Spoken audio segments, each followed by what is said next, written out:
हुए, इसके लिए मुझे बहुत ही खुशी है। और ये लंगड़ी लूली जो सरकार बनाने जा रहे हैं, ये बहुत दिन नहीं चलने वाली है। तो इस नेतृत्व ने जबान हारी कि हम गठबंधन कांग्रेस के साथ करेंगे। उन्होंने गठबंधन किया और वो सीट कांग्रेस खाते में चली गई। क्या कुछ ऐसा है, कौन सी ऐसी टेक्निक यूज कर रहे हैं सुरेश यादव जो भारतीय जनता पार्टी नहीं सोच पा रही है? तक बुद्धू बनाओगे?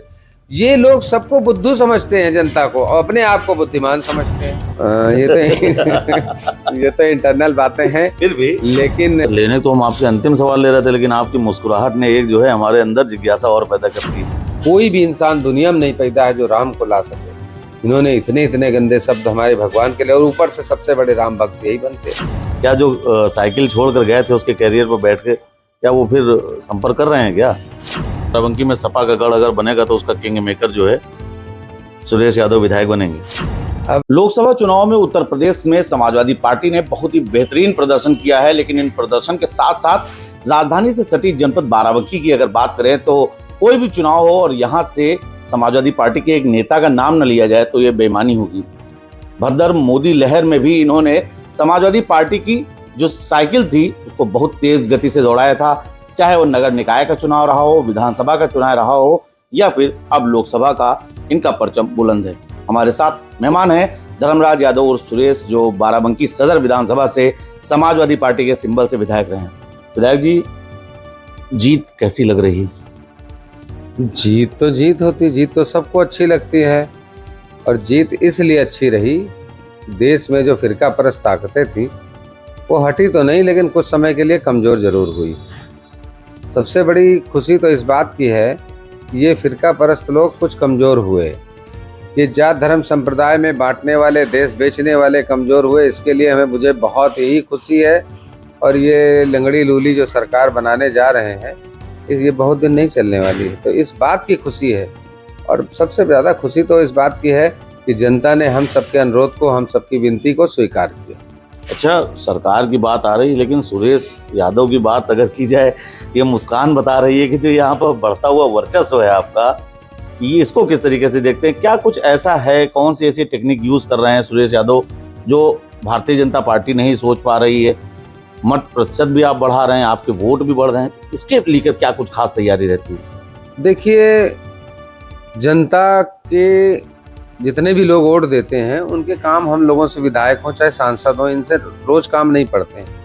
लेकिन इनके बीच में उपलब्धता, इनके सुख दुख में रहना, इनके लिए विकास परक नीतियां बनाना, जिस काम के लिए पद का सृजन हुआ है उस काम में निष्ठापूर्वक काम करना, ये जनता को भाता है। जनता देखती है कि हमारा विधायक प्रधान की तरह, हमारा विधायक प्रधान से ज़्यादा समय हमारे बीच देता है। और इसके अलावा अगर देखा जाए तो जनता के पैसे का सही सदुपयोग हमने किया है। जब हमारी सरकार थी हमने हॉस्पिटल बनाया, 100 बेड का बस अड्डा बनाया, 7 पुल शहर के अंदर बनाए, सड़क का चौड़ीकरण किया, स्ट्रीट लाइटें नहीं थी। आप देख रहे थे शहर बाराबंकी लगता था कोई कस्बा है, स्ट्रीट लाइट तक नहीं थी, डिवाइडर तक नहीं थे। तो इतना सब कुछ, बहुत से ऐसे काम हुए। सैकड़ों गाँव में हम लोगों ने जनेश्वर मिश्रा और लोहिया करा के अपनी निधि से, या फिर मुख्यमान्य अखिलेश यादव जी से लाके बहुत सा विकास कराने का काम किया। रही बात विकास के अलावा, हम तो ये मानते हैं कि जनता के बीच में उपलब्ध रहना, जो मैंने पहले भी कहा कि उनके बीच उपलब्ध रहना और उनकी हर नीति को बनाने में, उनके सुख दुख में रहने में, और जिस पद कहा कि ना, जिस कार्य के लिए हमारे पद का सृजन हुआ उसको करने में पूरा योगदान करते रहिए। जनता अपने आप आशीर्वाद देती रहेगी। विधायक जी, लोकसभा चुनाव के पहले जब तनुज पुनिया के नाम की यहाँ चर्चा हुई तो तमाम जगह पर यह बात सामने आई कि समाजवादी पार्टी में निराशा है, और यहाँ पर एक रावत बिरादरी के वोट को लेकर बड़ी बात की जाती है कि वो भाजपा का पूरी तरीके से वोट देता था, उसमें भी इस बार आप लोग सेंध लगा दिए। तो जो लोगों में लग रहा था कि वो नाराजगी है कि 5 कैंडिडेट थे समाजवादी पार्टी के पास, रावत बिरादरी के भी थे, उसके बाद तनुज पुनिया को टिकट दे दिया गया। तो ये क्या कहीं जो मुद्दे उठ रहे थे ये कहीं आगे बढ़ नहीं पाए क्या? इसको फायदा नहीं मिल पाया विपक्षी दल को? घर हो, परिवार हो, चाहे पार्टी, चलती है शीर्ष नेतृत्व के जरिए। शीर्ष नेतृत्व ने जबान हारी कि हम गठबंधन कांग्रेस के साथ करेंगे। उन्होंने गठबंधन किया और वो सीट कांग्रेस खाते में चली गई। समाजवादी लड़ते तो भी लड़ते, लेकिन जब सीट कांग्रेस से गठबंधन में चली गई तो हमारा सबका दायित्व बनता था। रही बात आपने एक जात विशेष रावत बिरादरी के लिए कहा, रावत बिरादरी ने बढ़ चढ़ के हिस्सा लिया है। अभी भी आप यहाँ जब आए हैं, इससे पहले कई रावत बिरादरी के लोग मेरे साथ बैठे थे। रावत बिरादरी ने बहुत बेहतर तरीके से प्रदर्शन करने का काम किया और सहयोग करने का काम किया। ये जात धर्म संप्रदाय में केवल भाजपा बांटना चाहती है। समाजवादी लोग चाहते हैं कि हर बिरादरी का हित हो, हर बिरादरी की विकास परक योजनाएं बने, ऐसी योजना बने जिससे सभी समाज का, सभी वर्ग का हित हो और सभी लोग पूरी तरह से प्रसन्नचित्त रहें और उनकी तरक्की हो। इसलिए सभी समाज ने वोट देने का काम किया। हमारे सभी प्रत्याशियों ने मिलकर मेहनत करने का काम किया और सबने मेहनत की। जो टिकट मांग रहे थे उन्होंने भी बढ़ चढ़ के हिस्सा लेने का काम किया। उसी का परिणाम है कि हम बाराबंकी में बड़ी प्रचंड बहुमत से जीतने का काम करें। और मुझे लगता है तनुज पुनिया ने अपने पिताजी का भी रिकॉर्ड तोड़ने सबका रिकॉर्ड तोड़ दिया। जी बिल्कुल। अच्छा, बाराबंकी की बात करें तो बाराबंकी समाजवादी पार्टी का बड़ा गढ़ रहा है।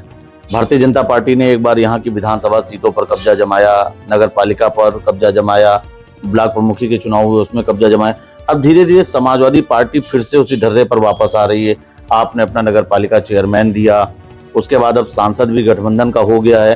तो क्या लगता है, तमाम जो विधायक नेता रहे भारतीय जनता पार्टी के, उनके बूथों के अब लोग सार्वजनिक कर रहे हैं, वो लोग अपना बूथ तक नहीं बचा पाए, इस पर क्या कुछ कहना चाहेंगे?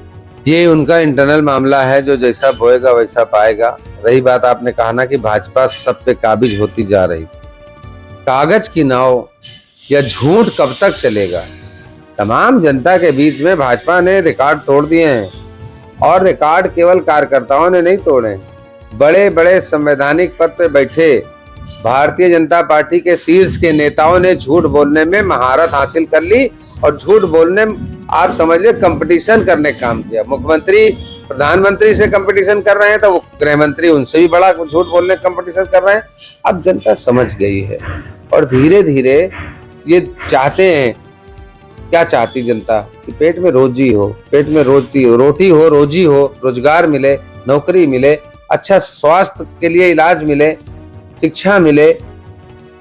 कुछ भी तो नहीं करते हैं, बस मंदिर मस्जिद की बात करके हिंदू मुसलमान, भारत पाकिस्तान। अब ये कौन सी बात हुई कि देश के प्रधानमंत्री कह रहे थे कि कांग्रेस हार रही, पाकिस्तान रो रहा? ये कोई शब्द है? यही बाराबंकी में आके जो कह गए हैं हमारे देश के प्रधानमंत्री, जो आज फिर शपथ लेने जा रहे हैं, ऐसी शब्दावली इनकी थी।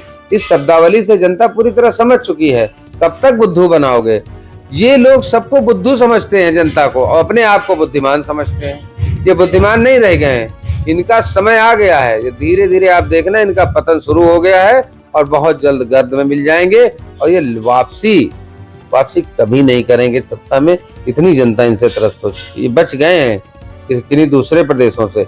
यहाँ उत्तर प्रदेश की जनता जान गई, जहां बताइए इतनी शब्दावली खराब हो कि भगवान राम के बारे में कहते थे, जो राम को लाए हम उनको लाएंगे। राम को लाने वाला कोई भी इंसान नहीं हो सकता है, कोई भी इंसान दुनिया में नहीं पैदा है जो राम को ला सके।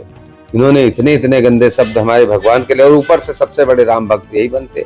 अब जिस दिन से हारे हैं, सुना जय जगन्नाथ कहने लगे हैं, जय श्री राम बंद हो गया है। तो श्री राम से इतना क्या मतलब? इनकी धर्म की खेती बंद हो गई है। धर्म की अफीम जो खिला रहे थे, अब अफीम की खेती इनकी, अब लोग समझ गए हैं कि धर्म की अफीम हमको खिला रहे थे, अब धर्म की अफीम नहीं चलेगी। ये देश में भाईचारे वाले लोग चलेंगे, देश में विकास परक नीतियां बनाने वाले लोग चलेंगे, देश में शिक्षा और नौकरी देने वाले लोग चलेंगे। मध्यम मझोले व्यापारी हमारे त्रस्त हो चुके हैं। सब गुजराती व्यापारी पूरे देश की जायदाद हड़पने का काम कर रहे हैं, ठेका पट्टा उन्हीं के हाथ में। तो सारा देश समझ रहा है, और देश तो बाद में समझे, सबसे पहले तो अयोध्या समझ गई कि वहां पे क्या हुआ है। देखा, बढ़िया रिजल्ट आया। ये है आपके बीच कहना चाहता। यूपी की बात आपने की, सुनने में आ रहा है कि अखिलेश यादव अब राष्ट्रीय स्तर की राजनीति करेंगे, तो निश्चित ही सुरेश यादव का तो कद बढ़ेगा ही। और एक जो कार्यकर्ताओं के बीच में काफी समय से इंतजार था, जो सूचनाएं मिल रही हैं उसके अनुसार शिवपाल यादव उत्तर प्रदेश देखेंगे।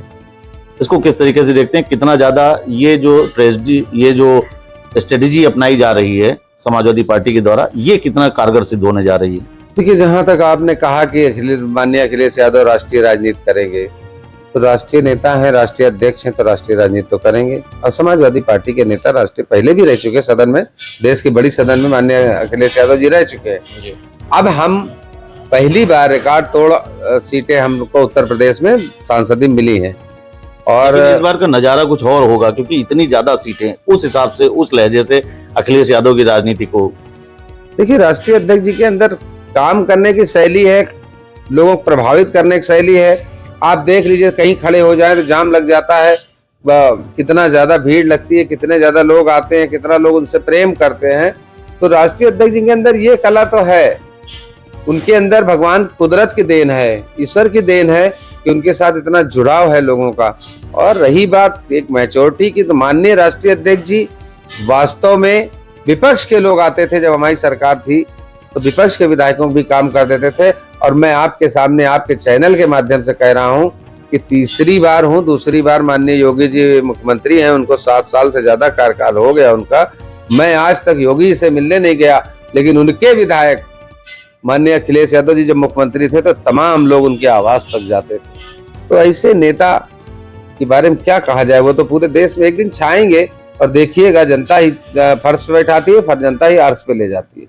एक अंतिम सवाल आपसे और ले लें, बाराबंकी से जुड़ा, चूंकि बाराबंकी स्तर की आप राजनीति करते हैं और यहाँ पर विकास की तमाम बातें होती हैं। जिला पंचायत बोर्ड में तमाम समाजवादी पार्टी के नेता रहे, जो भाजपा की सत्तासीन, जो यहाँ की जिला पंचायत अध्यक्ष राजरानी रावत जी हैं, उनके तमाम प्रस्तावों पर सपा उंगली उठाती थी। लेकिन अब समाजवादी पार्टी के तमाम नेता जो भी उंगली उठाने वाले थे वो भाजपा में ही आ गए। तो आपका जिला पंचायत भी बोर्ड विहीन हो गया, तो इसको लेकर क्या कुछ रणनीति रहेगी? विकास के मुद्दे रहते हैं जनता को लेकर, इसको लेकर क्या कुछ रहेगा? देखिए, अभी तक तो उनकी डबल इंजन सरकार बाराबंकी में थी, अब हमारी डबल इंजन सरकार हो गई। हमारा सांसद भी बैठेगा, उसमें सदस्य होते हैं हमारे सांसद जिला पंचायत बोर्ड में। और रही बात जो लोग चले गए हैं, तो सपने देखने का हक तो सबको है। मुंगेरी लाल के कुछ देखते हैं, कुछ ऐसे सपने देखते हैं। इस सपने देखने वाले हैं, आते जाते रहेंगे, बाजार है, कुछ लोग आएंगे, कुछ लोग जाएंगे, चलती हुई गाड़ी है। अब कुछ लोग खड़ी गाड़ी चल के बैठ गए और उम्मीदों के साथ चले गए, तो उनके बारे में क्या कहा जाए। बोर्ड चलेगा और देखिएगा कि प्रस्ताव सबके लिए जाएंगे, अगर नहीं लिए जाएंगे तो जिला पंचायत को लगेगा कि यहाँ विपक्ष भी मजबूत है। सर, लेने तो हम आपसे अंतिम सवाल ले रहे थे, लेकिन आपकी मुस्कुराहट ने एक जो है हमारे अंदर जिज्ञासा और पैदा कर दी। क्या जो साइकिल छोड़कर गए थे उसके कैरियर पर बैठ के, क्या वो फिर संपर्क कर रहे हैं क्या? ये तो इंटरनल बातें हैं, फिर भी लेकिन जब तक राष्ट्रीय अध्यक्ष जी का निर्देश नहीं होगा तब तक हम लोग इनको वापसी नहीं लेंगे। उन्होंने तो साफ मना कर दिया कि जो लेकर आएगा उसको भी वापस कर देंगे। तो जब तक उनका आदेश नहीं होगा तो हम लोग इनको नहीं लेंगे। और ये कहीं ना कहीं से प्रयासरत तो हैं, मुझे नहीं कहना चाहिए चैनल के माध्यम से, लेकिन ये प्रयासरत हैं कि मुझे फिर से वापसी हो जाए। लेकिन जब तक राष्ट्रीय अध्यक्ष जी का आदेश नहीं होगा तब तक हम लोग इस बारे में कुछ बोलने के लायक नहीं है, ना कुछ बोल पाएंगे। और ये लोगों ने बड़ा अक्षम्य काम किया है, बहुत जल्दबाजी में इन्होंने फैसले लिए, इनके साथ, सभी के साथ। अब आप बताइए, एक नेहा आनंद थी, जिला पंचायत सदस्य थी, 5 मिनट के लिए आई, मैंने सीधे राष्ट्रीय अध्यक्ष से बात की। मैं चैनल के माध्यम से कह रहा हूँ, मैंने राष्ट्रीय अध्यक्ष से तत्काल बात की। उन्होंने कहा कि अगर लड़ सके तो बढ़िया, लड़े तो लड़ा दो। मैंने इसको लड़ा दिया, कहीं न दौड़ना पड़ा, न कहीं भागना पड़ा। जितना संभव हो सका हम लोगों ने इनको जिताने लड़ाने का काम किया। अब हार जीत का कोई जिम्मा तो ले नहीं सकता। फिर उसके बाद आप तुरंत छोड़ के चले जाओ तो ये सभी को अच्छा नहीं लगा, जनता को भी अच्छा नहीं। और ये जितने भाग के गए हैं, इवन चाहे वो माई बिरादरी भागे हो और चाहे वो गौतम बिरादरी, चेहरावत बिरादरी भागे हैं, एक भी वापस जिला पंचायत सदस्य नहीं बनेंगे। मेरी बात पंडित जी आप नोट कर लीजिएगा। मैं किसी घराने नहीं जाऊंगा, जनता इनको क्षेत्र में घुसने नहीं देगी। अभी भी इसी चुनाव में घुसने नहीं दे रही थी, इनसे अकेले में चाहे बयान ले लीजिएगा। तो ये लोग कहीं के नहीं रहेंगे, और जब तक राष्ट्रीय अध्यक्ष का आदेश नहीं होगा तब तक हम लोग कुछ भी नहीं करेंगे इनके साथ। बस बाराबंकी की राजनीति ऐसे ही जो है आप देखिएगा, बाराबंकी की राजनीति में बहुत कुछ होगा। समय बड़ा बलवान है, बिल्कुल। और आप भी धार्मिक व्यक्ति हो, आपके पक्ष चिन्ह चल के मैं महादेवा तक पैदल गया था, आप भी गए थे। तो समय बड़ा बलवान है, भगवान भी उनको माफ नहीं करते हैं जो भगवान को नीचा दिखाने का काम करते हैं। ये बाराबंकी की राजनीति में फिर बाराबंकी उसी प्रकार चमकी है, आने वाले समय में फिर चमकेगी। और बाराबंकी समाजवादियों का गढ़ रहा है, समाजवादियों का और गढ़ इस बना बार के रहेगा। बाराबंकी में सपा का गढ़ अगर बनेगा तो उसका किंग मेकर जो है सुरेश यादव विधायक बनेंगे। अब ये हमारे राष्ट्रीय अध्यक्ष, चर्चाएं तो ऐसी हैं। देखिए किंग मेकर हमारे राष्ट्रीय अध्यक्ष जी। नहीं, बाराबंकी जनपद की अगर चर्चा की जाए, बाराबंकी हो चाहे पूरा प्रदेश हो चाहे देश हो, मतलब पद चिन्ह उनके रहेंगे, नाम आप अपना नहीं लेना चाह अब रहे। हमारे राष्ट्रीय अध्यक्ष जी जो हैं किंग मेकर है, उन्होंने हमको बनाया। हमारे नेताजी हमारे बीच नहीं, माननीय मुलायम सिंह यादव जी, माननीय राष्ट्रीय अध्यक्ष अखिलेश यादव जी ने हमको बनाया, तो किंग मेकर तो वही हैं। हम लोग तो उनके बताए हुए रास्ते पर चलने वाले लोग हैं। जैसे लेकिन कहें, निश्चित ही इस बार की जो आप सभी लोगों की मेहनत रही, उसने कहीं ना कहीं भारतीय जनता पार्टी को ये दिखा दिया है कि हमेशा भाजपा जो ये बात कहती थी कि हम अनुशासन में रह के हमारे कार्यकर्ता सब कुछ करते हैं, लेकिन इस बार सपाइयों ने कहीं ना कहीं एक बड़ी सीख दी थी। आपने सुना सुरेश यादव विधायक को, उनका साफ तौर पर कहना है कि जिस प्रकार से अखिलेश यादव ने मेहनत की, अखिलेश यादव ने जिस प्रकार से अपनी पार्टी की नीतियों का प्रचार प्रसार किया, उसका कहीं ना कहीं भरपूर फायदा न सिर्फ सपा को बल्कि कांग्रेस को भी मिला है। और साफ तौर पर सुरेश यादव विधायक ने यह भी कहा कि राष्ट्रीय अध्यक्ष का जैसा ही भी निर्देश होगा उसी के क्रम में कार्य किए जाएंगे और किसी भी प्रकार से कोई ऐसी बात नहीं रखी जाएगी जिससे जनता का जुड़ाव न रह सके। और जनता को जोड़े रहना समाजवादी पार्टी की पहले से ही नीतियां रही हैं और जिसके चलते इस बार उत्तर प्रदेश में अखिलेश यादव ने एक बड़ा मुकाम हासिल किया है और निश्चित ही एक बड़े नेता के तौर पर उभरे हैं। बाराबंकी की राजनीति की अगर बात करें तो यहाँ पर सुरेश यादव कहीं ना कहीं किंग मेकर बनते हुए नजर आ रहे हैं, क्योंकि लगातार जिस प्रकार से इनके द्वारा टिकटों का चयन किया जाता है और जिस प्रकार से ये चुनावी रणनीति के मंझे हुए खिलाड़ी माने जाते हैं और उसी का परिणाम ठीक इनके सामने आता है, फिर चाहे वो नगर निकाय का चुनाव हो या लोकसभा का। बाराबंकी से द कैमरा 199 के लिए नीतीश मिश्रा।